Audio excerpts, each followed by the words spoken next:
ತುಮಕೂರಿನಲ್ಲಿ ಮಾತ್ರ ಅಲ್ಲ, ಕೋಲಾರದಲ್ಲೂ ಕೂಡ ವರುಣಾರ್ಭಟ ಜೋರಾಗಿದ್ದು ರೈತರು ಇಲ್ಲಿ ತನಕ ಮಳೆ ಇಲ್ಲ ಅಂತ ಮಳೆ ನೆನಪಿಸ್ಕೊಳ್ತಾ ಇದ್ರು. ಯಾಕಾದ್ರೂ ಮಳೆ ಬರ್ತಾ ಇದೆಯೋ ಅನ್ನುವಂಗೆ ಆಗ್ಬಿಟ್ಟಿದೆ ಅವರಿಗೆ.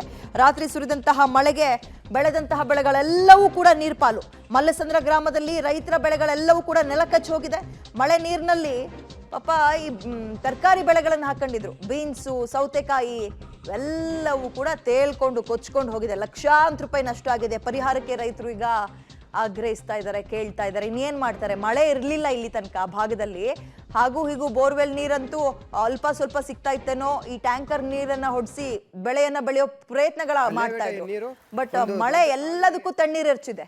ಅಲ್ಲಿ ನೋಡಿ, ಅಲ್ಲಿ ಸೇವಂತಿಗೆ ಹೂವೆಲ್ಲ ಬೆಳೆದಿದ್ದಾರೆ, ಹೂವಿನ ಬೆಳೆ ಒಂದ್ ಕಡೆ, ತರಕಾರಿ ಪೈರು ಇನ್ನೊಂದ್ ಕಡೆ. ನೀರ್ ಬಂದ್ ಎಲ್ಲವೂ ಕೂಡ ಹಾಳಾಗೋಗಿದೆ, ಕೊಚ್ಕೊಂಡು ಹೋಗಿದೆ. ಈ ಪ್ರಮಾಣದಲ್ಲಿ ನೀರು ಬಂದ್ರೆ ಯಾವ ಬೆಳೆ ತಾನೇ ಉಳ್ಕೊಳಕ್ ಸಾಧ್ಯ ಆಗುತ್ತೆ?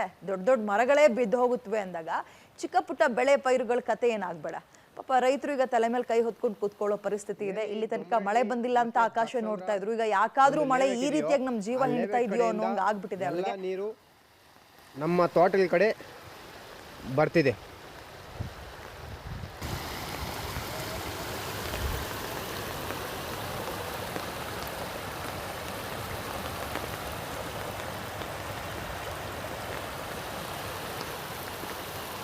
ಏನಿ ದೊಂಬರಳ್ಳಿ ಮತ್ತೆ ಮಲ್ಲಸಂದ್ರ ಗ್ರಾಮದಲ್ಲಿ ರೈತರ ಬೆಳೆಗಳೆಲ್ಲವೂ ಕೂಡ ನೆಲ ಕಚ್ಚಿ ಹೋಗಿದೆ. ಬರೀ ನಾವು ಸೌತೆಕಾಯಿ, ಬೀನ್ಸ್ ಅಂತ ನೋಡ್ತಾ ಇದ್ವಿ.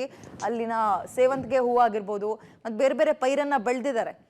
ಕಾಲಕ್ಕೆ ಅನುಗುಣವಾಗಿ ಏನ್ ಪೈರು ಈ ಸಮಯದಲ್ಲಿ ಚೆನ್ನಾಗಿ ಬರುತ್ತೆ ಅದನ್ನ ನೋಡ್ಕೊಂಡು ಬೆಳೆದಿದ್ದಾರೆ. ಬಟ್ ಮಳೆ ಕೇಳಬೇಕಲ್ಲ, ಒಂದೇ ಸಮ. ಆಮೇಲೆ ಬರೀ ಮಳೆ ನೀರು ಮಾತ್ರ ಅಲ್ಲ, ಬೇರೆ ಕಡೆ ಮಳೆ ಹೆಚ್ಚಾಗಿ ಕೆರೆ ಕಟ್ಟೆಗೆಲ್ಲ ತುಂಬಿರುತ್ತಲ್ಲ, ಅದರ ಹೆಚ್ಚುವರಿ ನೀರು ಕೂಡ ಗದ್ದೆ ಒಳಗೆ ಹರಿತಾ ಇದೆ. ಪರಿಣಾಮ ಹಾಕಿದ್ದಂತಹ ಬೆಳೆಗಳೆಲ್ಲವೂ ಕೂಡ ಕೊಚ್ಕೊಂಡು ಹೋದಂತಹ ಪರಿಸ್ಥಿತಿ ಕೋಲಾರದಲ್ಲಿದೆ.